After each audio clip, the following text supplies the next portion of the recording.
Muy bien. Ahora sí, vamos a iniciar con el paso 42. Es la clase 24 de los pasos de la vida de Jesús. Este paso o este movimiento, desplazamiento, vamos a decirlo de esa manera, de Jesús, que la sesión anterior él estaba en el paso 41, él estaba en la región de Galilea. Ahí fue la última vez que platicamos y él tiene unas conversaciones ahí con sus hermanos y de ahí se desplazan a Jerusalén para celebrar la fiesta. Y nos lleva varios capítulos este paso, el capítulo 7, el 8, el 9 y el 10 del Evangelio de Juan. Así es que hay bastante información, nos vamos a ir en partes. Esta es la primera parte, lo que vamos a estudiar. Nos vamos a concentrar principalmente en lo que Jesús enseña durante la fiesta de tabernáculos, que es el motivo por el cual Jesús va a Jerusalén, ¿no? Y bueno, nos habíamos quedado en el capítulo 7, cuando Jesús todavía estaba en Galilea, como lo comentamos la sesión pasada, que Jesús estaba todavía en Galilea, dice Juan capítulo 7, y andaba ahí precisamente, no quería encontrarse con los judíos, porque ya había entre los rumores de que lo querían aprender y lo querían matar. Es decir, en este momento de la vida de Jesús ya han pasado 2 años, vamos a decir que casi 3 años del ministerio, está al final del ministerio de los 3 años, o al menos antes de que se desplace a Judea, donde va a participar en ya lo que son los últimos días de Jesús, ¿no? Pero vamos a decir que es a 2 años y medio, por ahí, está en Galilea, y ya hay rumores de que los judíos, y vuelvo a recalcar, repito muchos ciertos puntos porque a veces hay mucha confusión.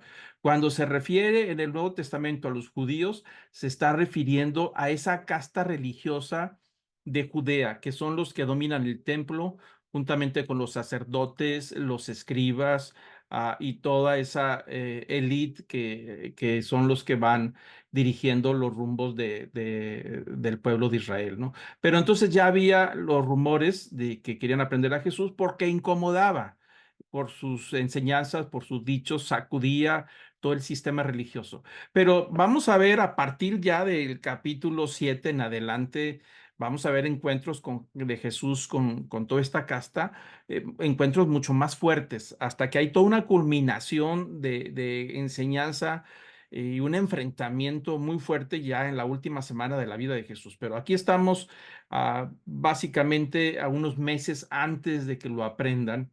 Y dice Juan 7 que estaba cerca la fiesta de los judíos, la fiesta de los tabernáculos, y acordémonos que es una de las fiestas principales del calendario religioso judío, ¿no? Entonces, sus hermanos le habían dicho a Jesús que se fuera de Galilea, que aprovechara la multitud que va a Judea a celebrar la fiesta de tabernáculos, para que hiciera publicidad de quién es él, ¿no? Aprovechar y que haga propaganda, algunos milagros por ahí, y le dicen, porque pues nadie hace milagros en secreto, si quiere darse a conocer, y Jesús le responde a sus hermanos que pues todavía no era el momento, ¿no? De darse a conocer, de ser conocido en público, ¿no? Así es como terminamos la sesión pasada, y bueno, el versículo número 10 del capítulo 7 dice que sus hermanos subieron a la fiesta, es decir, se desplazan desde el norte de Israel, desde Galilea, y se van hasta Jerusalén para celebrar la fiesta de tabernáculos. Dice, entonces Jesús también subió, pero no abiertamente, sino en secreto. Por eso los judíos lo buscaban en la fiesta y decían, ¿dónde está ese? Es decir, después de que sus hermanos se fueron en esa procesión que van todo el pueblo juntos, porque la ley establecía que todo varón mayor de 21 años, todo varón judío, debe de presentarse a las fiestas solemnes, ¿no? Ahí tenemos la imagen que les compartí la sesión pasada sobre el calendario religioso. Está un poquito revuelto porque tenemos los meses del calendario que nosotros usamos, este calendario actual, juntamente con el calendario hebreo, ¿no? Entonces se trasladan o se traspasan algunos de los meses. Y podemos ver que hay varias fiestas, entre ellas son tres las más importantes, que es la fiesta de Pascua, que es el inicio del calendario religioso. es la fiesta de las primicias, pero principalmente la fiesta de la Pascua es una fiesta importante. Y luego 50 semanas o 49 semanas después está la fiesta de Pentecostés, que es también muy importante. Y la tercera semana muy importante del calendario religioso, pues es la fiesta de tabernáculos. Como pueden ver el calendario, hay otras fiestas, la fiesta de las luces, la de los Purim, la de las trompetas, el Yom Kippur, pues todas son fiestas anuales, pero estas tres, Pascua, Pentecostés y Tabernáculos, son las fiestas más solemnes e importantes, y la ley establecía que los varones deberían de celebrar la Pascua en Jerusalén. Por supuesto, todos los que estuvieran en condiciones de hacerlo. Entonces, Tabernáculos es una fiesta sumamente importante, no solamente por la multitud de gente que viene desde inclusive Babilonia, Siria, Persia, Roma, Egipto, de lo que es más allá del Mar Negro, Asia Menor, casi los límites de lo que es Ucrania. Había todavía comunidades judías en el primer siglo. Entonces, gente desde los últimos rincones y más allá del Imperio Romano aprovechaban esta fiesta para ir a Jerusalén, y estamos hablando que son viajes largos, y en Jerusalén se quedaban, por supuesto, tal vez unas 2, 3 semanas, aparte de la semana de tabernáculos. La fiesta de tabernáculos, la ley establece que se debe celebrar en Jerusalén. Es una fiesta que dura 7 días, y el octavo día es solemne convocación, es decir, es Shabbat. Shabbat es descanso, es asueto, el octavo día, ¿no? Y el tabernáculo, la fiesta de tabernáculos se celebra en la fecha entre septiembre y octubre. Se sigue celebrando en Jerusalén hasta el día de hoy la fiesta de tabernáculos. En Israel, principios de octubre, la fiesta de tabernáculos, y viene gente de todo el mundo, o va gente de todo el mundo a celebrar la fiesta ahí, con un desfile de los diferentes comunidades cristianas del mundo, inclusive judíos, van y celebran la fiesta de los tabernáculos. La fiesta tiene como objetivo, por 7 días, armar una cabaña de ramas. Es Sukkot, en hebreo es la fiesta de Sukkot, Sukkah, que es cabaña o enramada temporal, y Sukkot es el plural, es decir, la fiesta de las cabañas. Y actualmente en Israel, y se hacía en aquel tiempo, la gente armaba sus cabañas en su jardín, mandaba a traer ramas de palma y hacían una cabaña de puras ramas, o fiestas de las enramadas, inclusive le llaman algunos. Y ahí vivía el judío con su familia, al menos comía, cenaba, desayunaba, pasaba todo el día ahí. Algunos dormían, aquellos que tenían jardines, pues ahí hacían su cabaña para poder hacer su fiesta, cumplir con la fiesta, y los que no tenían espacio, pues en las calles, ¿no? Entonces es muy común actualmente en Israel ver en la fiesta de tabernáculos, en las comunidades judías, en las colonias judías, sobre todo las ortodoxas, que las calles están llenas de tiendas de campaña, pero de ramas, ¿no? Y ahí ponen mesitas, ponen ahí a lo mejor un catre, y ahí comen, ahí desayunan por 7 días, ¿no? El propósito de esa fiesta es una fiesta que celebra la salida del pueblo de Israel de Egipto, que estuvieron en el desierto 40 años en los tiempos de Moisés, que fueron alimentados milagrosamente de parte de Dios, que nunca les faltó nada, que eran peregrinos en el desierto. Sin embargo, Dios los lleva a la tierra prometida y les establece como ley que una vez que ya entren en la tierra prometida, tengan como ley recordar de lo que eran antes. Es decir, ustedes eran un pueblo de esclavos, ahora son libres, no tenían nada, ahora tienen una tierra. Yo los alimenté y los voy a seguir alimentando a través de la lluvia, la cosecha, todas esas bendiciones.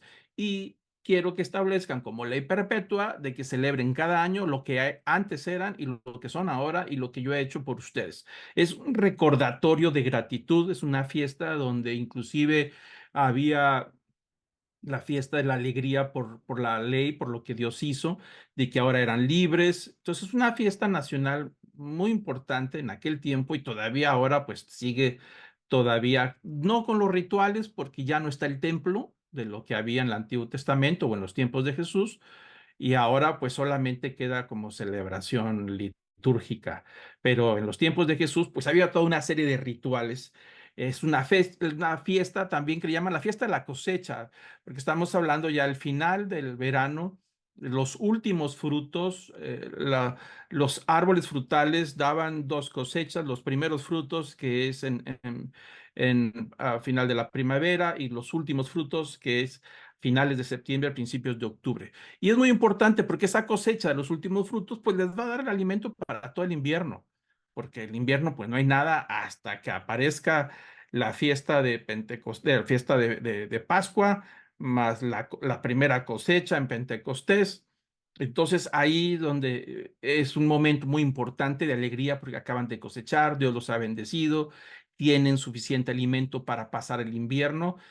A veces no tomamos nosotros la magnitud de este significado de las cosechas porque vivimos en una sociedad donde para nosotros pues a cualquier hora vamos a un centro comercial y compramos la fruta y la verdura durante todo el año. Inclusive no vemos escasez, no pensamos en que ahí viene el invierno. A mí que tuve la experiencia de vivir después de la caída de la cortina de hierro de la Unión Soviética, pues me tocó vivir todavía ciertas costumbres donde en septiembre ya no consigues nada en el mercado, viene la nieve, viene todo y no hay nada de fruta y verdura hasta el siguiente primavera.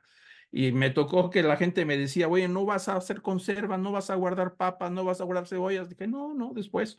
Bueno, llegó el invierno y por supuesto no conseguías nada en ningún lugar. Entonces, en aquellos tiempos, trasladándonos 2000 años atrás, pues era, por supuesto, toda una aventura, ¿no? ¿Qué vamos a hacer en el invierno? ¿Qué vamos a hacer en octubre, noviembre, diciembre, enero y febrero, hasta marzo, que empieza a florecer cuando llega la primavera?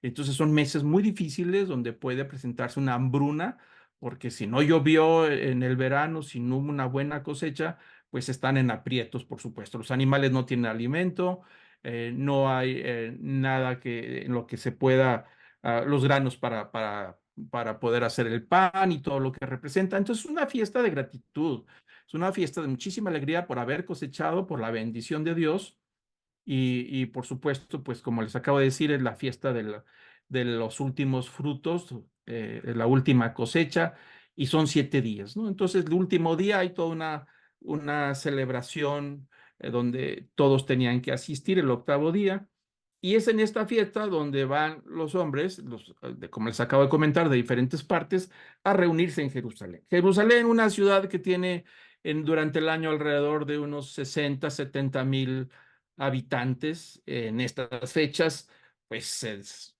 imagínense la multitud que viene de todos lados. Puede subir la población de Jerusalén en esas semanas alrededor de 150 o hasta 200,000, depende de las temporadas. Pero hay temporadas que podían tener hasta 300, 400,000 habitantes en esas fechas. Todo depende si había tiempos de guerra o no. Así es que había muchísima gente.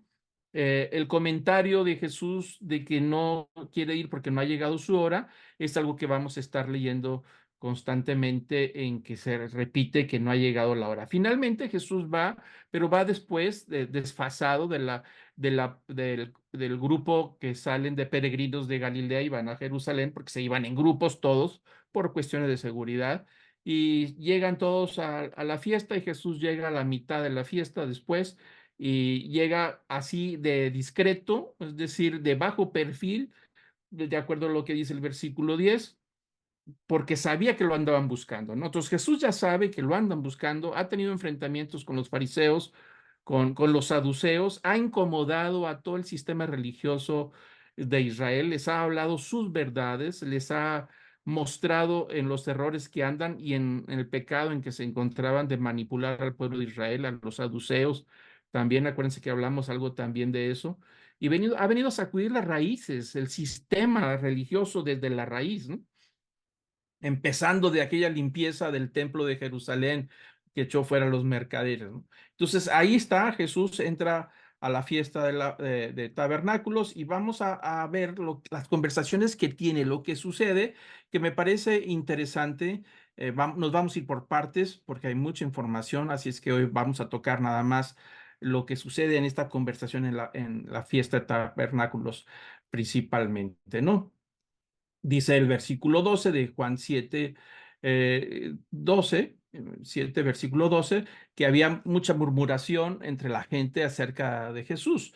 Es decir, opinaban que algunos decían que era muy buena persona, otros decían que no, que era alguien que estaba extraviando a la gente con sus enseñanzas, pero la verdad es que nadie hablaba de Jesús abiertamente por miedo a los judíos. Otra vez, los judíos son a esa casta controlada que controla a Israel, y que son los que llevan todo el liderazgo, y precisamente porque en el templo, al lado del templo, hay lo que se conoce la Torre Antonia. Ahí estaba un destacamento del imperio, del ejército del imperio romano, ahí a un lado, en unas torres altas, fuera del templo, pero en torres altas, donde ellos están vigilando que las multitudes no se presenten ningún altercado y que ponga en peligro la paz de la ciudad. Entonces los fariseos, y los saduceos y los sacerdotes que ya tenían planes de prender a Jesús, pues con cuidado, porque sabían que algunos estaban a favor de Jesús, otros no,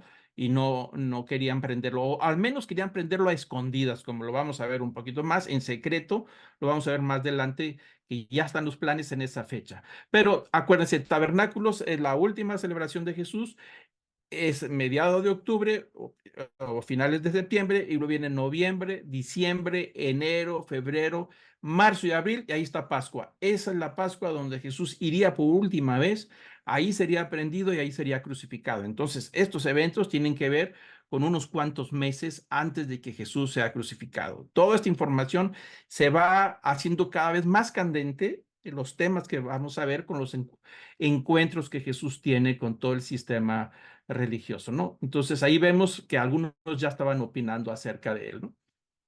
El versículo 14 del capítulo 7 del Evangelio de Juan dice que a la mitad de la fiesta es cuando Jesús subió al templo. Es decir, llegó a Jerusalén, andaba tal vez escondidas por ahí, y luego ya va al templo, al lugar público, a los atrios, donde está toda la gente. Y acuérdense que dentro de los atrios, ahí está el santuario, donde se hacen los sacrificios, el lugar santo, el lugar santísimo. Hemos visto ya esas imágenes que les he presentado sobre cómo estaba la estructura del templo, para poder ubicarnos. Pues ahí está Jesús entre las columnatas, en los atrios, fuera del santuario, pero dentro de las murallas del templo. Entonces, un lugar donde estaba toda la multitud de la gente preparándose con sus sacrificios, purificaciones, para celebrar, por supuesto, la fiesta con los sacrificios diarios que había de animales y con todos los rituales que había. Entonces Jesús va a la mitad de la fiesta, el tercer día, tal vez su cuarto día, y dice el versículo que empezó a enseñar. Es decir, como vemos la imagen, ahí están las columnatas del pórtico de Salomón. Era un lugar natural donde los maestros de la ley enseñaban a la gente, y bueno, ahí está Jesús tomando esa posición de maestro, enseñando y trayendo la revelación de la que hemos hablado. Jesús ha venido a traer una revelación que ellos no conocen, una revelación de Dios que no aparece en el Antiguo Testamento, y a revelar los planes que Dios tiene para salvar, por supuesto, al mundo. Y ahí está dando toda esa revelación. Y entonces dice que los mismos judíos, versículo 15, estaban sorprendidos, diciendo: ¿cómo puede este saber letras sin haber estudiado? Ellos se están cuestionando, diciendo: ¿cómo este Galileo sabe tanto y con esa profundidad y no estudió? Porque acuérdense que ellos, los fariseos, y los escribas, los intérpretes de la ley, los maestros de la ley, son los que acaparan la educación. Ellos son los líderes, y ahí en Jerusalén, ahí en el templo, ahí están las escuelas rabínicas, ahí ellos son los teólogos, los que enseñan, los que califican, los que certifican, los que dan el diploma. Pero aquí se presenta alguien que es de Galilea, que tiene una autoridad sobrenatural, que ellos se sorprenden, dicen: ¿de dónde? ¿Dónde estudió? Con nosotros no estudió, pero entonces ¿de dónde? Porque esta es la única escuela que hay aquí en Jerusalén, ¿no? En Israel. Entonces ellos dicen: ¿cómo puede? Cuando dice cómo puede saber letras sin haber estudiado, dice: no es posible que hable en la manera en que habla. Y vamos a ver ahorita algunos comentarios más detallados. El versículo 6 dice que Jesús le responde a esta gente que cuestionaba, a estos líderes religiosos, y les empieza a decir: mi enseñanza no es mía. Es decir, yo no la estoy generando, yo la aprendí. Esta enseñanza no es mía, sino del que me envió. Acuérdense que Jesús lo había dicho antes, que él había sido enviado por el Padre y que vino por el Padre a revelar lo que él tenía que mostrar, que le enseñó. Entonces Jesús está diciendo que eso que enseña no es de él, es del Padre del que lo había enviado. Versículo 17 dice, si alguno está dispuesto a hacer la voluntad de Dios, sabrá que mi enseñanza es de Dios o si hablo de mí mismo. Es decir, la persona que tenga la disposición, la apertura de su corazón y esté abierto en su mente y su espíritu con fe para creer, y se sabrá que lo que yo estoy enseñando no es mío, sino viene directamente del Padre de Dios que me lo ha dado para enseñarlo. Versículo 18 dice, el que habla de sí mismo, dijo Jesús, busca su propia gloria, pero aquel que busca la gloria de que lo envió es el verdadero y no hay injusticia en él. Bueno, ahí está diciendo Jesús claramente que él no viene a hablar de él porque no viene a buscar el aplauso para él, sino que realmente busca la gloria de Dios, que toda la revelación, la enseñanza, la instrucción, lo que Jesús está trayendo, debe de traer resultado que la gente glorifique a Dios. Dice, yo no vengo a que me aplauden a mí, yo solamente vengo a hablar de lo que el Padre me dijo que hablara, ¿no? Y Él es el que recibe, por supuesto, la gloria.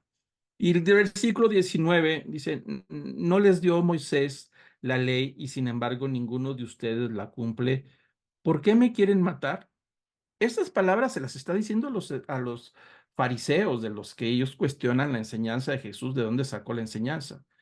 Y entonces Jesús le dice, bueno, su líder, el líder Moisés, fundador literalmente del judaísmo, que les dio la ley, lo que es el Antiguo Testamento, dice, sin embargo, ustedes son seguidores de Moisés y de la ley, pero no ponen en práctica la ley, no ponen en práctica los mandamientos, no viven los mandamientos. Dice, ¿por qué entonces me quieren matar? Pues yo no entiendo qué es lo que los provoca a ustedes.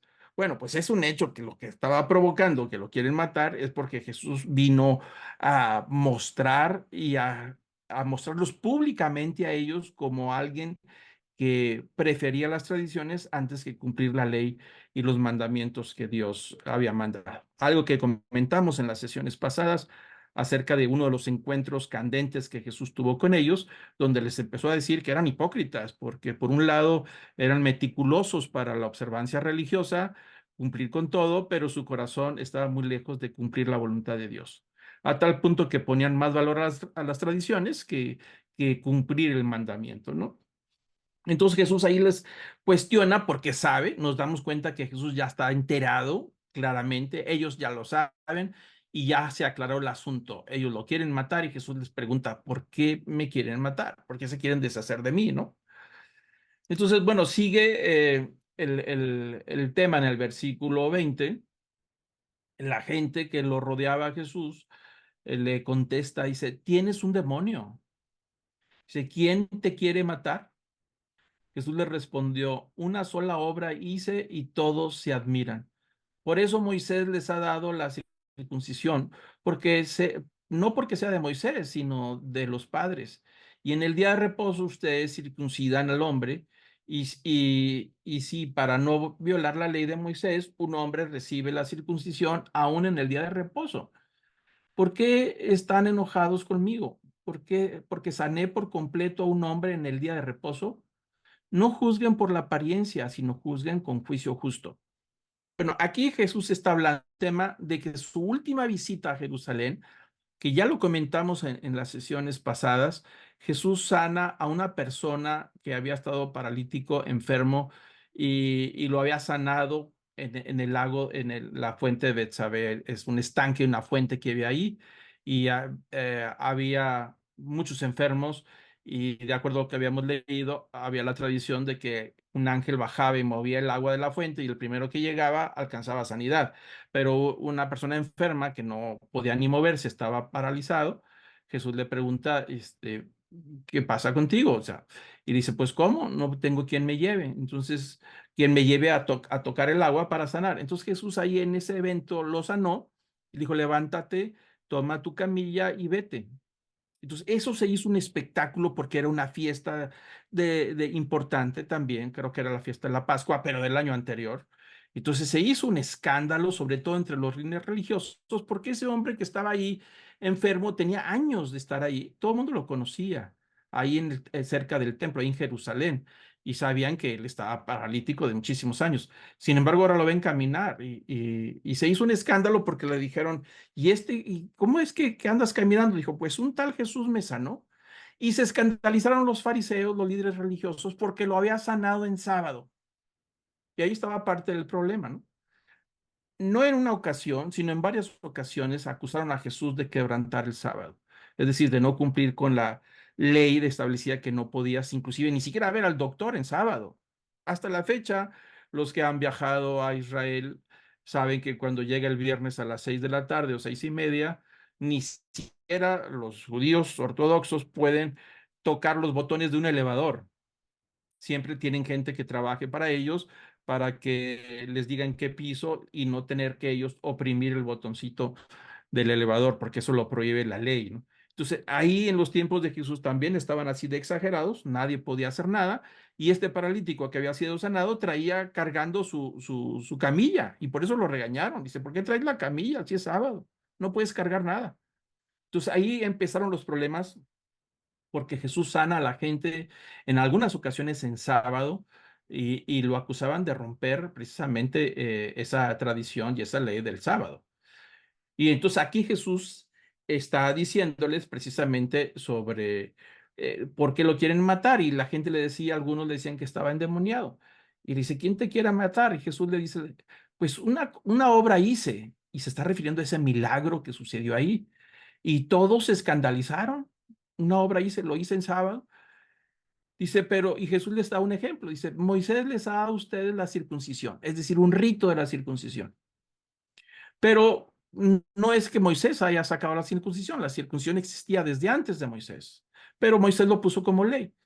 Y entonces Jesús les dice a ellos, ustedes circuncidan a los niños, a los bebés, en el día de reposo, para no violar la ley de Moisés. Dice, un hombre recibe la circuncisión en el día de reposo. ¿Por qué entonces están enojados conmigo? Porque yo sané por completo a ese hombre en aquel día de reposo. Dice Jesús, no los entiendo, no los entiendo. Ustedes se circuncidan en sábado y están rompiendo la ley del sábado. Y este hombre que ha sido sanado, que tiene ya añales que estaba enfermo sin poder caminar y ha recibido una sanidad, en lugar de gozarse y alegrarse con la persona que recibió un milagro, ahora están enojados porque lo sané en sábado. Entonces dice el versículo 24, Jesús les dice, no juzguen por la apariencia, sino juzguen con juicio justo, es decir, sean certeros en su evaluación de lo que está sucediendo. En lugar de arrancarse con facilidad en defender sus tradiciones y en no poner atención en las cosas más importantes, que era lo que Jesús siempre les decía a los fariseos. Dice, lo más importante lo dejan a un lado, ¿no? Entonces les está diciendo, un hombre sanado, después de tantos años de no poder caminar, a ustedes no les importa, pero les importaba más que cargar a su propio catrecito en sábado. Y ahora Jesús les está reclamando, a ustedes se hace más importante circuncidar en sábado, quebrantando la ley, en lugar de pensar en la sanidad de estos hombres, ¿no? Entonces, por esa razón me quieren matar. Esa es la razón por la que quieren aprenderme, porque sané a alguien en sábado después de una necesidad que tenía de años. Dijo, juzguen, hagan una buena evaluación, no por apariencia. Y cuando dice apariencia, dice no para mantener una imagen de religiosidad, sino sean justos, íntegros en su evaluación de lo que yo estoy diciendo y lo que estoy haciendo, dice Jesús, ¿no? Entonces, bueno, el versículo 25 dice que algunos en Jerusalén decían, ¿no es este el que procuran matar? O sea, por las conversaciones se dieron cuenta que ya había el rumor entre mucha gente que querían aprender a Jesús para matarlo. El versículo 26 dice, y vean, dice, habla en público y no le dice nada. ¿No será que en verdad los gobernantes reconocen que este es el Cristo, el Mesías? Sin embargo, nosotros sabemos de dónde es este, pero cuando venga el Cristo, nadie sabrá de dónde es. ¿Qué es lo que está pasando? La gente se cuestionaba. Dice, si este es el que quieren matar, ¿cómo? Y entonces, ¿por qué no lo atrapan? Si está ahorita aquí en el templo, es buen momento para que lo atrapen y de una vez lo encarcelen. Y entonces dice, ¿no será que los mismos líderes ya están creyendo en él? Pero ellos concluyen, sin embargo, dicen, nosotros sabemos quién es Jesús y de dónde viene. Viene de Galilea, de Nazaret, de un poblado, conocemos, sabemos quién es su familia. Él es el Mesías, y no creemos que sea el Mesías, nosotros sabemos de dónde viene. Pero cuando venga el Mesías, nadie sabrá de dónde es. Es decir, la idea que tenía el pueblo de Israel, inclusive los líderes, es que no sabían de dónde iba a venir el Mesías. Ellos pensaban, inclusive había la idea de que de repente se iba a aparecer el Mesías, iba a empezar a caminar ahí, pero que tuviera un origen, inclusive de Galilea, pues era algo difícil de aceptar. Por eso ahí algunos empiezan a dudar, algunos creen en Jesús, otros dicen, no puede ser el Mesías, si sabemos que viene del ejido de allá de Nazaret, es un poblado, es apenas un pobladito, lo conocemos hace muchos años, sabemos quiénes son sus papás y quiénes son sus hermanos. No creemos, no creo que sea el Mesías. Cuando venga el Mesías, entonces ese sí, nadie sabrá de dónde viene, ese sí será el verdadero Mesías. Estaban equivocados, por supuesto, en cuanto al juicio y evaluación de la persona de Jesús, como veremos también más adelante, ¿no? Entonces ahí ya empiezan los problemas cada vez más fuertes para Jesús. Y el versículo 28, Jesús empieza a decir, dice Jesús entonces, mientras enseñaba en el templo, exclamó a alta voz. Es decir, gritó, levantó la voz, estaba dando una voz muy fuerte. Dice, ustedes me conocen y saben de dónde soy. Es decir, saben que vengo de Galilea y de Nazaret. Dice, yo no he venido por decisión propia, pero aquel que me envió es verdadero, a quien ustedes no conocen. Yo lo conozco porque procedo de él y él me envió. Entonces aquí Jesús está diciendo algo que está ya incomodando más, porque dicen, ustedes me conocen, vengo de Galilea, saben que vengo de Nazaret, pero no. Dice, yo no vine por mi propia voluntad, alguien me envió. Aquel que me envió es el verdadero Dios. Dice, y ustedes no lo conocen, y yo he venido a mostrarles el verdadero Dios. Dice, yo lo conozco porque procedo de él, es decir, he venido de parte del Padre porque él fue el que me envió, él es el que me ha mandado, pero ustedes no lo conocen y yo vengo a mostrárselos, ¿no? Eso es lo que les dice Jesús. Entonces ellos se intranquilizan porque dice que Jesús venía directamente del Dios Padre y no de Galilea, Nazaret, como muchos de ellos estaban diciendo, ¿no? Entonces el versículo 30 dice que algunos procuraban pues prender a Jesús, pero nadie le echó mano porque todavía no había llegado su hora. Noten ustedes otra vez la repetición constante. Eh, Era el momento de prender a Jesús, es decir, procuraban ya apresarlo, pero nadie se atrevió. ¿Por qué? Porque no había llegado su hora. Y aquí da la impresión, cuando dice que no ha llegado su hora, como que Dios el Padre está moviendo los engranajes de los tiempos y de los eventos para que no se dé ese evento de la aprehensión de Jesús porque no era el momento. Eso sucedería meses después en la fiesta de Pascua, en marzo o abril. Ahora estamos en septiembre, octubre, y eso sucedería hasta marzo y abril, llegaría el momento. Entonces, a partir de ahí, vamos a ver que parece como que ya lo van a aprender, le van a hacer juicio, pero Dios no permitió que eso sucediera. ¿Por qué? Porque no había llegado su hora. El versículo 31 dice, pero muchos de la multitud creyeron en él y decían, cuando el Cristo venga, ¿acaso hará más señales que las que éste ha hecho? Algunos empezaron a creer por los milagros que Jesús hacía. Acordémonos que todos, como inicia el capítulo 7, la gente que llegó inclusive de lejos, más allá de los límites de la tierra de Israel, ya se escuchaba, se sabía de Jesús, la fama se había extendido y muchos llegaron a la fiesta del tabernáculos con la esperanza de encontrarlo, con la esperanza de conocerlo. Era, por supuesto, muy famoso ya para entonces, su fama se había extendido, pero se había extendido ¿por qué? Por los milagros. Entonces muchos empezaron a creer porque decía, ¿habrá alguien más que pueda hacer los milagros que él ha hecho? Dijo, no, no creo que haya alguien más. Definitivamente es un hecho que la profecía decía que el Mesías vendría acompañado de grandes manifestaciones de poder. Acordemos los milagros que hemos estudiado, ¿no? Resurrecciones, es decir, resucitó gente que ya estaba muerta, endemoniados, había el último endemoniado gadareno, le expulsó una cantidad enorme de demonios ahí en Gadara. eh, Cuando Jesús lo expulsa, le dijo el demonio que se llamaban legión, es decir, que eran muchísimos, era una legión.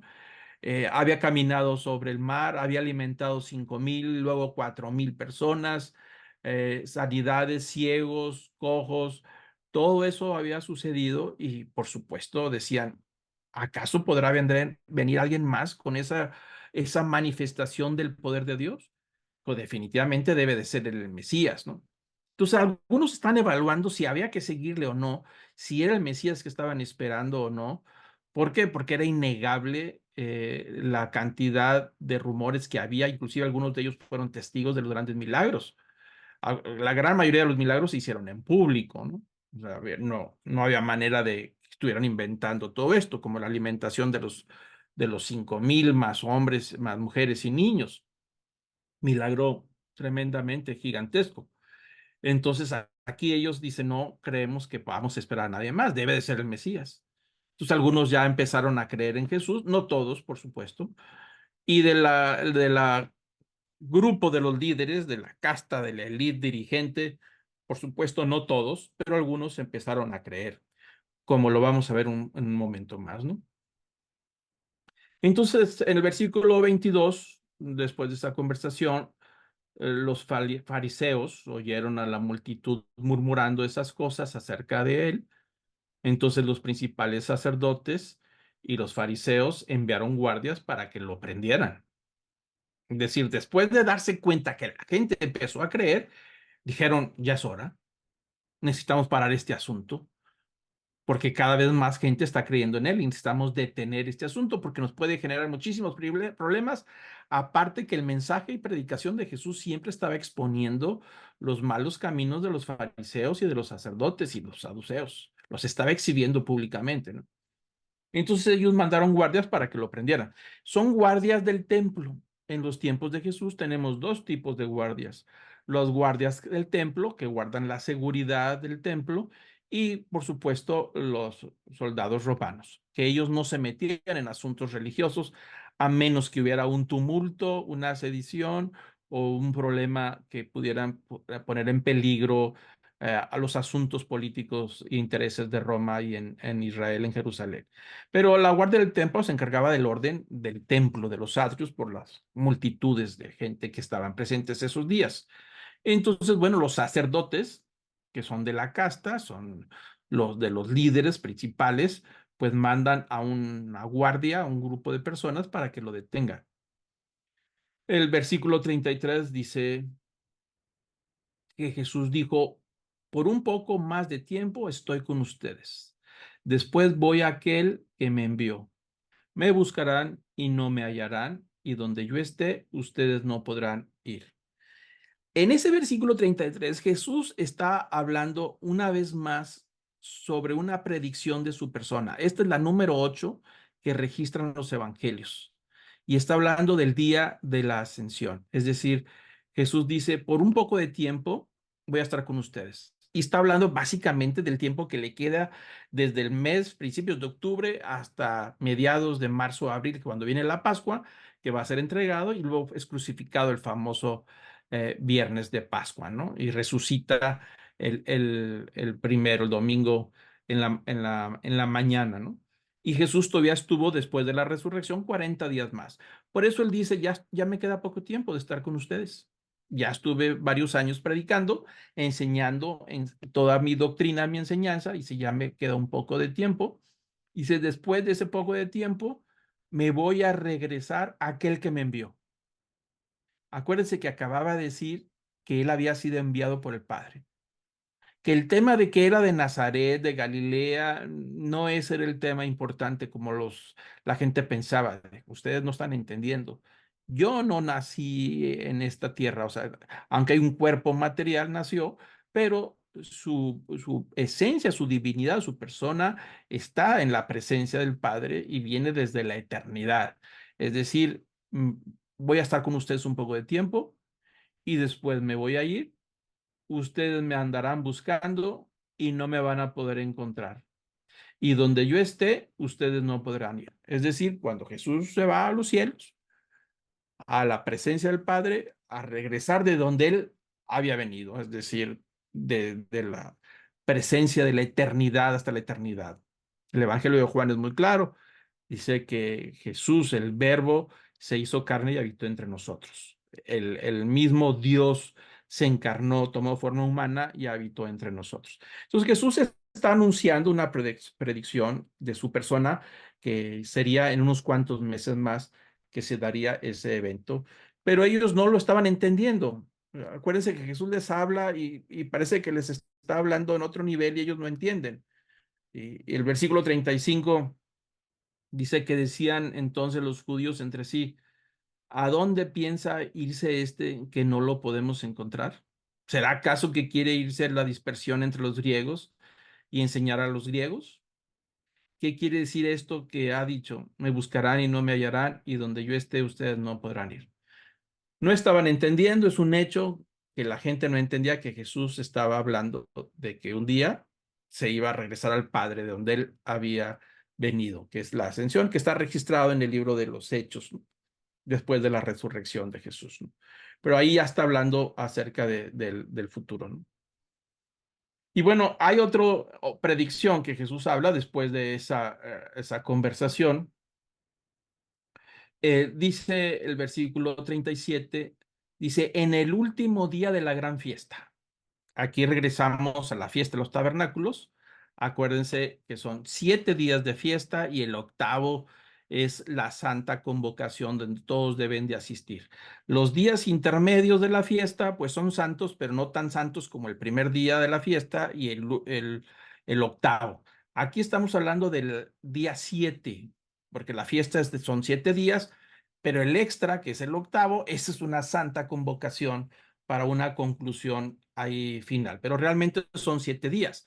Es decir, el último día, el día 7, ya toda la gente empieza a recoger sus enramadas, recoge sus tiliches, empieza a armar todo y lo va guardando para prepararse para el día octavo, donde ya todo limpiaron, recogieron todas las tiendas de campaña, sus fogatas, todo ya lo recogieron y ahora sí se van a presentar todos en el templo en el día octavo.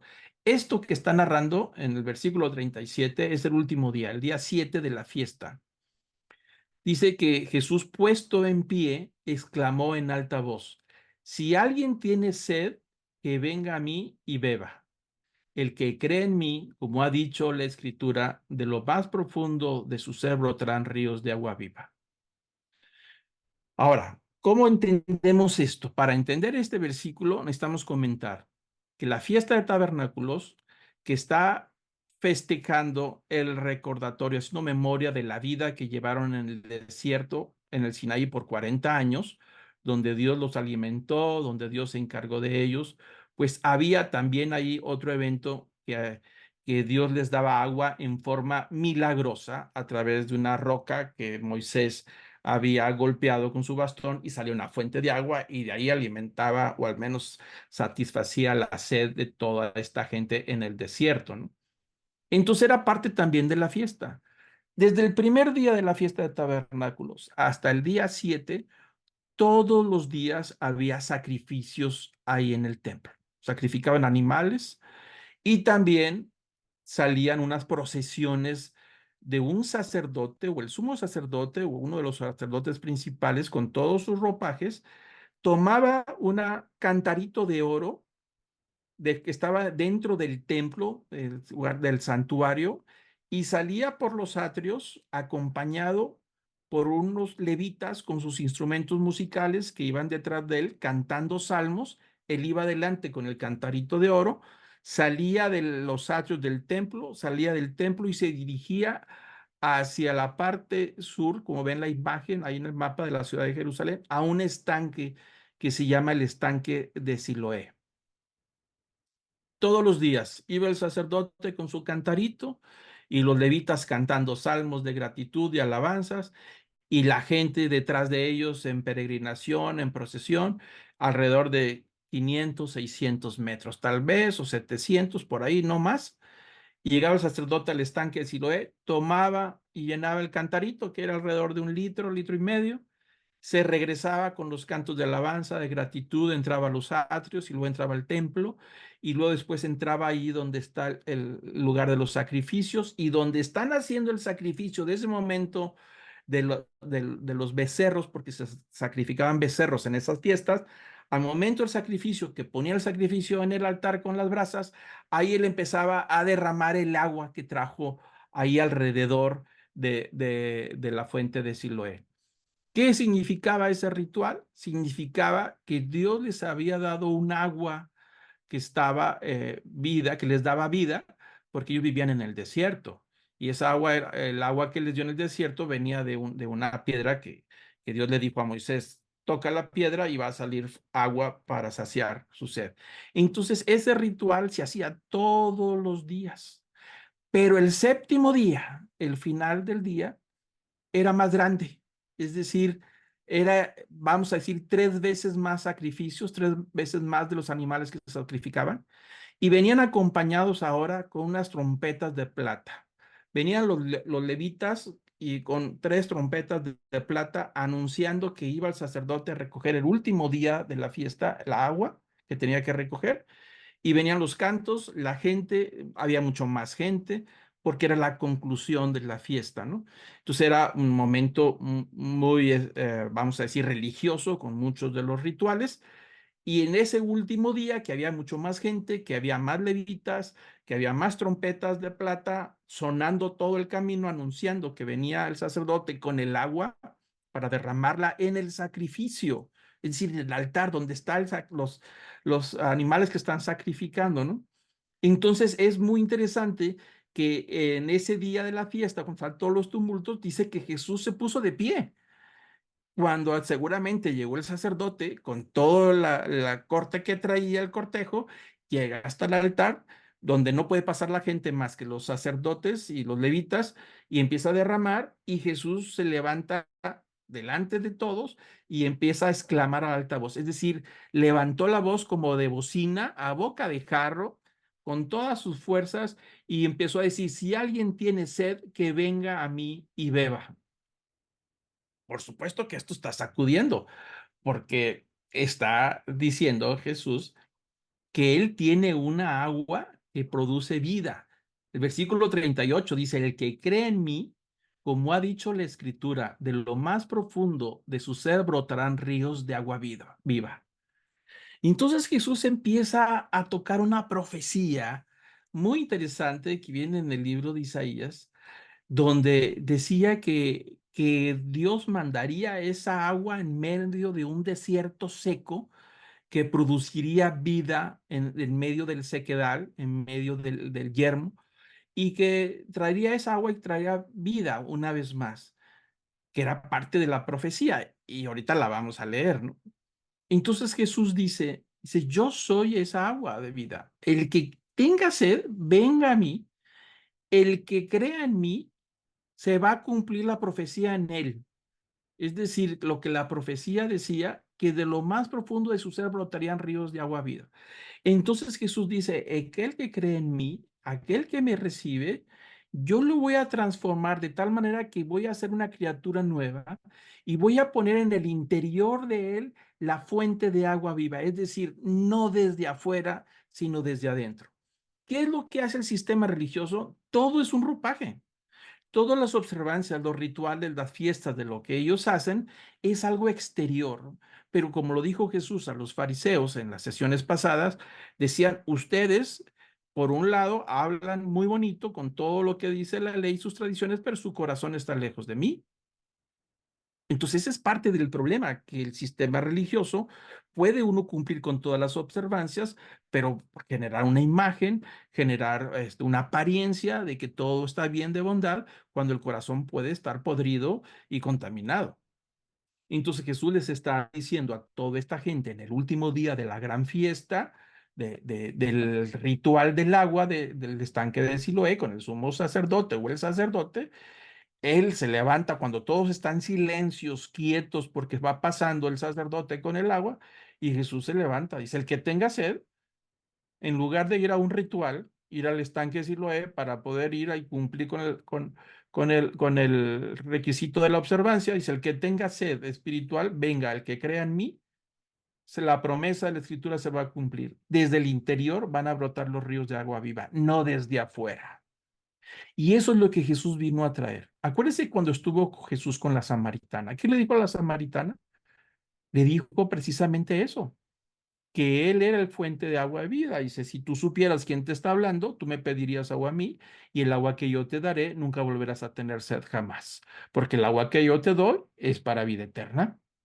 Y Jesús estaba hablando de todo su mensaje, de su enseñanza, su doctrina, de todo lo que él iba a hacer en la cruz y todas sus promesas de que regresaría por nosotros cuando él venga por segunda vez. Todo lo que involucra la persona de Jesús, ¿no? Dijo, todo eso es agua viva, porque aquel que lo recibe, entonces desde el interior empieza a salir hacia afuera, que es algo que va confirmando después en las escrituras donde dice que la santidad viene desde adentro. Jesús nos santifica a través de su sangre en la cruz y entonces es desde adentro hacia afuera.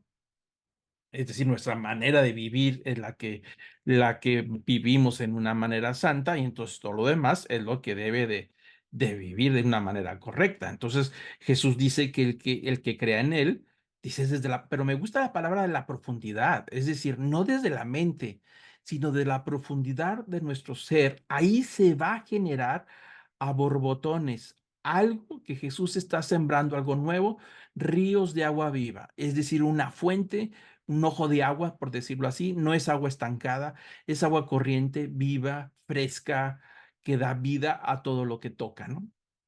Y bueno, el versículo 39, Juan, el Evangelio de Juan aclara, dice que Jesús estaba refiriéndose con ese versículo, que se estaba refiriendo al Espíritu Santo, que los que habían creído en él habrían de recibir, porque el Espíritu Santo no había sido dado todavía, pues Jesús no había sido glorificado. Entonces ahí vemos claramente que Jesús está hablando de una profecía o de una predicción más bien. La profecía se estaba en el Antiguo Testamento sobre el Espíritu Santo, pero ahí vemos la predicción número 9 diciendo que después de que él fuera glorificado, es decir, Jesús fue muerto en la cruz, resucitó y luego cuando subió a los cielos a la presencia de Dios, eso se llama glorificación. Una vez que estuvo en la presencia del Padre, que ya no estaba con nosotros, llega el Espíritu Santo, que esa es la fuente que produce el agua de vida desde el interior. Ya no es la observancia religiosa, ya no son los rituales, ya no son los repajes, ya no son, no, nada de eso. Ahora viene desde adentro esta vida y esta santidad y esta vida nueva vienen producidas desde el interior. ¿Para quién? Para todo aquel que cree en él, aquel que beba del agua de él, es decir, desde su enseñanza por fe de lo que ha recibido produce agua viva, que sería sellado con el Espíritu Santo, como dijo Jesús. En alguna ocasión, los discípulos, meses más adelante, empieza Jesús a decir que estaría poco tiempo con ellos y se ponen muy tristes. Y dicen, Señor, ¿a dónde iremos? Solamente tú tienes palabras de vida eterna. Y dice, es necesario que me vaya para que venga la promesa del Padre a ustedes. Dios había prometido desde la antigüedad que mandaría su espíritu sobre todo creyente, sobre todo anciano, mujer, sobre niño, todo el que creyera en el Mesías recibiría el Espíritu Santo y desde ahí estaría la fortaleza. Y Jesús les dijo, el mismo Evangelio de Juan les dijo a los discípulos, es necesario que me vaya, que reciban el Espíritu Santo. Él los va a consolar cuando estén tristes. Él les va a dar dirección cuando no entiendan las cosas, les va a dar sabiduría cuando les haga falta, les va a redarguir de pecado cuando andemos en mal camino. El Espíritu Santo nos traería y nos diría que algo anda mal, que tendríamos que enderezar el camino. Pues les mostrará todas las cosas que vea que hacer y Él será el dínamo, la energía que mantendría la vida cristiana y que nos mantendría con fe hasta el último día. El Espíritu Santo, que es todo un tema que ya hemos platicado aquí en estas clases, es la energía que mantiene vivo al cristiano en espera a que Jesús regrese por segunda vez. Por eso dijo Jesús, es necesario que me vaya.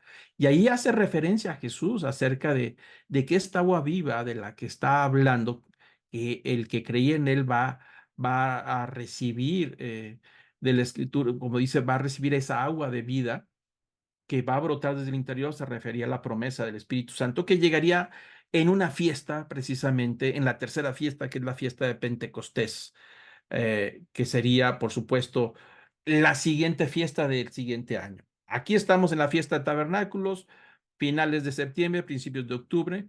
Jesús sería entregado en el siguiente ciclo, es decir, en marzo y abril del siguiente año, con la fiesta de la Pascua, moriría ahí en la Pascua, resucitaría ahí al tercer día y luego estaría 40 días con sus discípulos y es precisamente cuando él se va que se quedan en Jerusalén en la fiesta de tabernáculos. 40 días después, en la siguiente fiesta, viene el derramamiento del Espíritu Santo, una promesa hecha desde la antigüedad, desde el profeta, eh,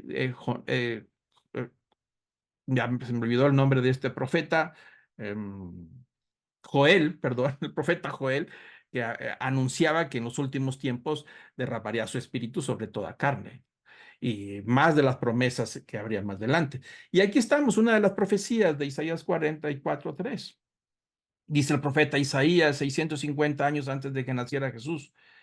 Dice, porque derramaré agua sobre la tierra sedienta, es decir, una tierra desértica, y torrentes sobre la tierra seca, es decir, abundante.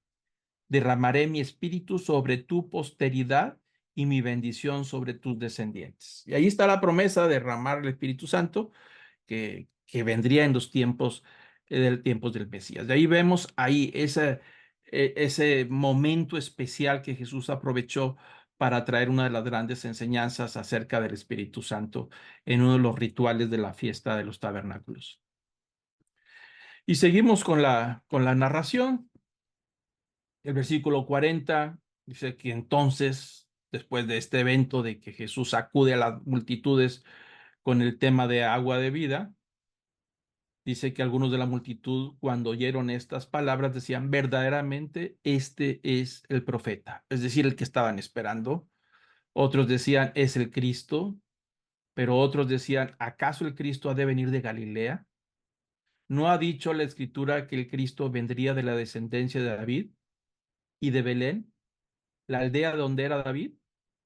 Así que surgió una división entre la multitud por causa de él, y algunos de ellos querían prender a Jesús, pero nadie le echó mano. Bueno, estaban mal informados, porque la escritura es muy clara. Jesús nació en Belén, porque es descendiente del rey David, es decir, corre por su sangre, sangre real, de la monarquía de David, aunque había desaparecido para ese tiempo. Los reyes en Israel eran usurpadores del trono, eran idumeos, ni siquiera eran judíos. El famoso Herodes. Así es que Jesús traía en su sangre, sangre real. De hecho, el ángel, acuérdense lo que le dice el ángel Gabriel a María, cuando le da la promesa de que nacería, que sería ella la portadora del bebé del Mesías. Y dice el ángel, llevará sobre sus hombros el trono de su padre David. Y nació Jesús en Belén, pero por motivos de Herodes se fue a Egipto porque lo querían matar.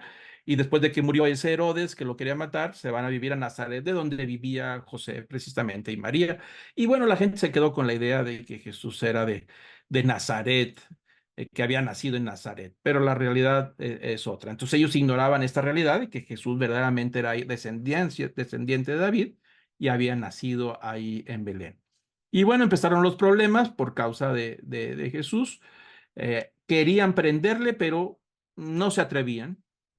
Es decir, con todo lo que estaba hablando, no se atrevían a emprenderle. Versículo 45, los guardias que fueron enviados por los sacerdotes y los principales vinieron a ellos y estos le dijeron, ¿por qué no lo trajeron? Los guardias respondió, jamás hombre alguno ha hablado como este hombre habla. Cuando ellos van con la comitiva, con la encomienda de prender a Jesús en cualquier momento, yo creo que llegaron a donde Jesús estaba hablando y estaban ellos entre la multitud. Jesús se había dado cuenta ya de que andaban unos espías ahí buscando el momento y empieza Jesús a hablar estas verdades con esta profundidad y con esto que la palabra de Dios produce, que el que le escucha le empieza a generar una esperanza en el interior. Es decir, estaban escuchando hablar de Dios, hablar del Mesías, hablar de la vida eterna, hablar del Espíritu Santo de una manera que nunca habían escuchado. Entonces, cuando viene esta guardia que estaban entre la multitud con las intenciones de ver en qué momento lo iban a prender, se quedaron a escuchar. Y al estar escuchando, esperando el momento de que se callara, quedaron impactados y sacudidos desde el interior. Y me da la impresión de que estaban creyendo, o al menos tenían dudas, y no se atrevieron. Y la razón fue, dijo, no pudimos prenderlo, porque la manera en que habla este hombre, nunca lo hemos oído hablar a nadie así. Esto es sobrenatural, esto no es algo común. Entonces los guardias le dijeron a los sacerdotes que no pudieron hacerlo. No se atrevieron porque sentían que estaban cometiendo un error por la manera en que Jesús predicaba y enseñaba, algo que nunca habían escuchado. No habían, Jesús trajo milagros. Acuérdense que la escritura dice que Jesús vio al pueblo de Israel como ovejas sin pastor, sin rumbo, sin dirección, mal alimentados, abandonados. Cuando empieza a hablar y a predicar y a enseñar a revelar al Padre, sus corazones empezaban a encenderse con una esperanza que no habían tenido en siglos. En más de 400 años no habían escuchado a un profeta o alguien que hablara con esa profundidad, con misericordia, con compasión, con ternura. Entonces, bueno, ahí no se atrevieron y se les fue de las manos. Pensaban los sacerdotes que esa iba a ser la ocasión para prender a Jesús, pero se les estaba yendo. El versículo 47 del mismo capítulo 7 dice que los fariseos le contestaron, ¿es que también ustedes se han dejado engañar? ¿Acaso ha creído en él alguien de los gobernantes o de los fariseos? Pero esta multitud que no conoce de la ley, maldita es. Están diciendo los fariseos, pero ¿cómo? ¿Cómo ustedes se la creen? ¿Ustedes también fueron engañados? ¿Qué acaso han visto ustedes algún líder de entre nosotros que pueda creer en él? ¿Algún gobernante, gente preparada, estudiada, que crea en él? Pues todos los que lo siguen son gente ignorante. Eso es lo que está diciendo. Esta multitud que lo sigue no conoce la ley, maldita es decir, son ignorantes. ¿Cómo puedes tú pensar que esta gente sabe? Esta gente no sabe nada. Nosotros somos los que sabemos. Y nosotros les decimos qué creer. Nosotros les vamos a enseñar qué hacer. Ellos no son tan ignorantes que que nosotros les decimos qué. Por eso les dice los fariseos, ¿han visto algún gente importante de nuestra sociedad que crea en Jesús? Dice, por supuesto que no. Esta gente es ignorante. Pero al instante, entre ellos, el versículo 50 dice que Nicodemo, el que había venido a Jesús antes, que era uno de ellos, les dijo, ¿acaso juzga nuestra ley a un hombre a menos que lo oiga primero y sepa lo que hace? Ellos le respondieron, ¿es que tú también crees, eres de Galilea? Investiga y verás que ningún profeta sale de Galilea. Y cada uno se fue a su casa. Ahí parece que hay un intento de Nicodemo, este hombre que buscó a Jesús de noche, ¿se acuerda? Está registrado en los primeros capítulos del Evangelio de Juan. Dice que Nicodemo era uno de los principales del Sanedrín, un estudioso, un sabio. Había visto los milagros de Jesús, vio el milagro de la sanidad de ese paralítico ahí en la fuente de Betesda y viene a buscar a Jesús y le dice a Jesús, hijo, sabemos que tú vienes de parte de Dios porque nadie hace los milagros que tú haces a menos que Dios esté con él. Y entonces empieza la conversación maravillosa del nuevo nacimiento. Es impresionante la revelación de Jesús que le dijo a Nicodemo, tienes que nacer de nuevo. No hay otro camino para entrar al Padre. No hay otra forma de entrar al reino de los cielos si no naces de nuevo. A partir de ahí, Nicodemo fue un seguidor de Jesús, pero de la secreta. Es decir, creo en Jesús, pero no se identificaba públicamente porque le daba pena y no quería, por supuesto, que lo juzgaran a él, que él. Acuérdense la pregunta que están haciendo los fariseos anteriormente. ¿Hay algún importante que crea en él? Bueno, sí había, pero eran de la secreta y uno de ellos era Nicodemo. Creyó en Jesús, pero lo seguía en secreto. No quería que nadie de sus socios, de sus vecinos, de sus amigos del club lo reconocieran como seguidor de Jesús. Algo que a veces pasa en nuestros días todavía, ¿eh? Hay gente que dice, sí creo en Jesús, tengo necesidad de él, pero no estoy dispuesto a pagar el precio de la crítica, del desprestigio que me van a hacer, de algunas amistades que me van a cortar. Dijo, prefiero mejor seguir a Jesús en secreto. Bueno, eso a Nicodemos. Y este es un Nicodemo que quiere defender a Jesús, pero de repente se siente exhibido. Porque le dicen, ¿como tú eres uno de ellos también? ¿Acaso eres Galileo? O sea, tú también eres uno de los que creen eso. Investiga y date cuenta que ningún profeta ha salido de Galilea. Bueno, era cierto. Todos los profetas del Antiguo Testamento no venían del norte de Israel. Todos venían de Judea. Pero Jesús no nació en Galilea, nació en Judea, en Belén de Judea, aunque vivió en Galilea. Entonces ellos se evaluaban y decían, qué bueno puede salir de Galilea. Qué bueno, con todos esos prejuicios decían, qué puede salir de novedad ahí de algo que valga la pena del elegido de Nazaret? Si la gente importante nace en Judea, nace en Jerusalén, en ciudades importantes, con gente importante, de familias importantes, de gente educada. Le dijeron, haz una investigación a ver si vas a encontrar que algún profeta haya venido de Galilea. Por supuesto que Nicodemo se ha de haber quedado pensando.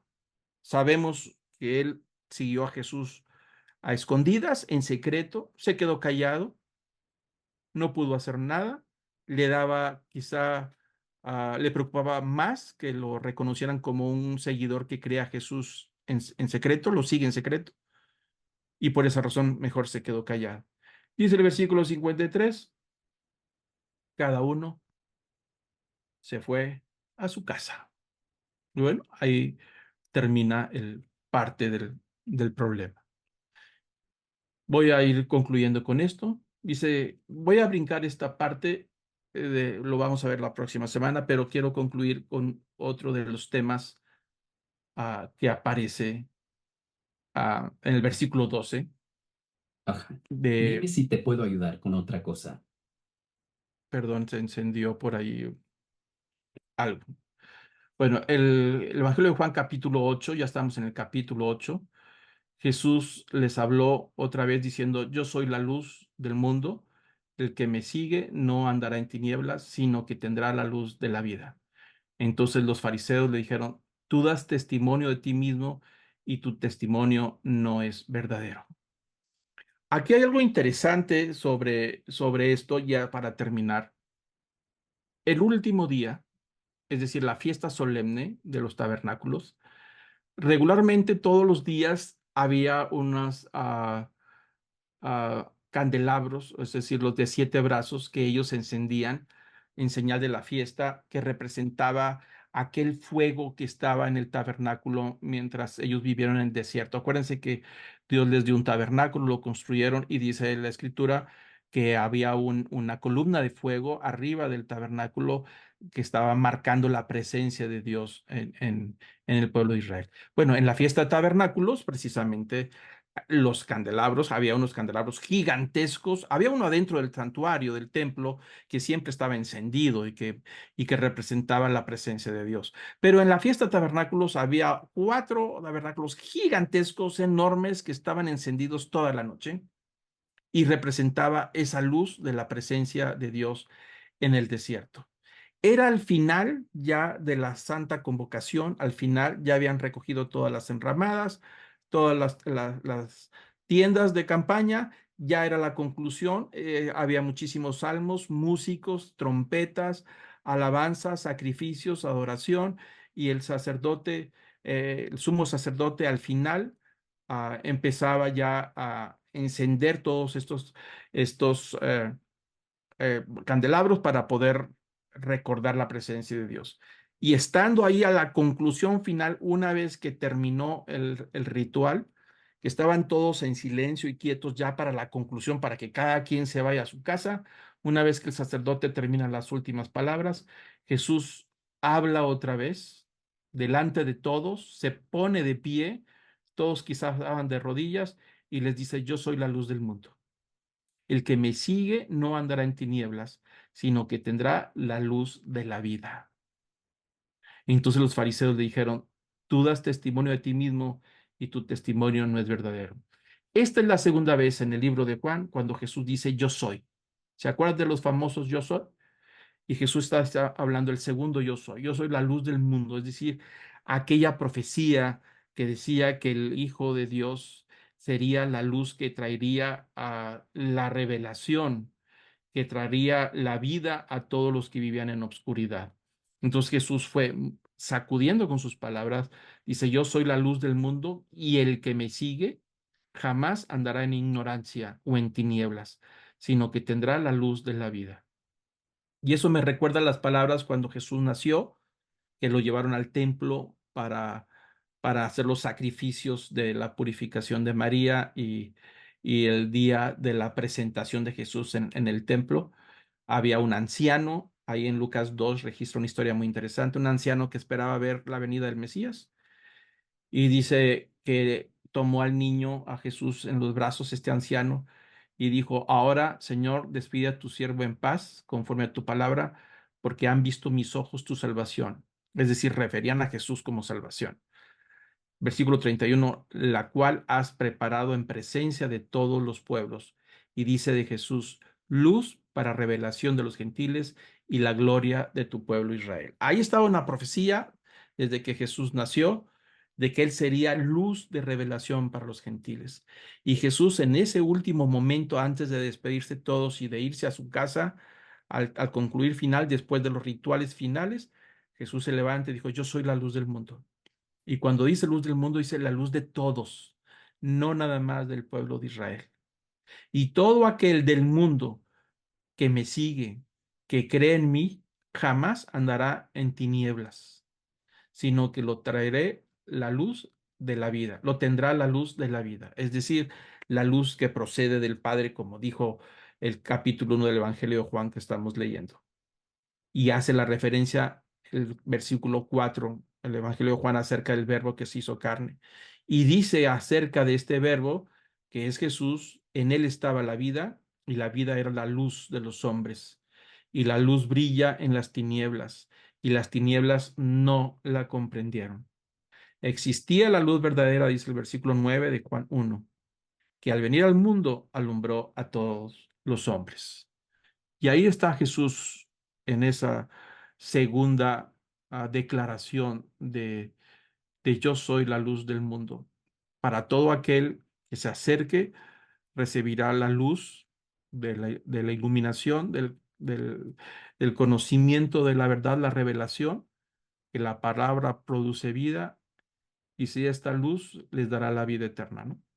Entonces me parece que fue muy impactante en esa fiesta la declaración de Jesús al final, que seguramente muchos se quedaron pensando y que tenía que ver con ese ritual de encender los candelabros, que a ellos les recordaría la luz que estaba en el tabernáculo, que era la presencia de Dios en medio de ellos, y Jesús les dijo, yo soy esa luz que estoy en medio de ustedes, esa luz prometida que habita ahora entre ustedes. Y todo aquel que se acerque recibirá la luz que les produce vida y vida eterna.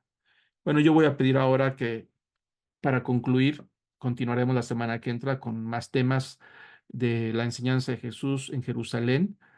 Después de la fiesta de tabernáculos, hay muchas cosas que vamos a estar platicando. Les voy a pedir que ahora cerremos nuestros ojos, inclinemos nuestro rostro para terminar este momento. Amado Padre, Señor, gracias por esta palabra que nos ha venido a traer claridad y entendimiento. Padre, sobre todo estas dos verdades de que Él es el agua de vida, la promesa del Espíritu Santo que una vez de recibirlo brotará desde nuestro interior ríos de agua vida, de vida. Y también la promesa de que Él es luz y que esa luz habitó entre nosotros y que hemos visto su gloria, la gloria del unigénito del Padre. Creemos que Jesús de Nazaret, el enviado, el que trajo la revelación, Dios mismo hecho carne, encarnado en forma humana, que es la luz del mundo y que nos ha dado vida y vida eterna. Creemos en tus palabras, Señor, creemos en lo que hiciste en la cruz, creemos en tu resurrección y creemos en las promesas de que un día vendrás por nosotros y que resucitarás toda carne. Creemos que habrá un juicio final y un cielo nuevo y una tierra nueva. Y creemos, Señor, que al final la muerte será destruida y viviremos para siempre contigo. Gracias, Señor, por estas palabras. Enséñanos a creer, a estar dispuestos a abrir nuestro corazón y entender, Señor, que tú eres el enviado, el prometido, a aquel que daría la vida por nosotros. Recibe, Señor, todo el honor, el poder y la majestad que solamente a ti te pertenecen. En el nombre de Cristo Jesús.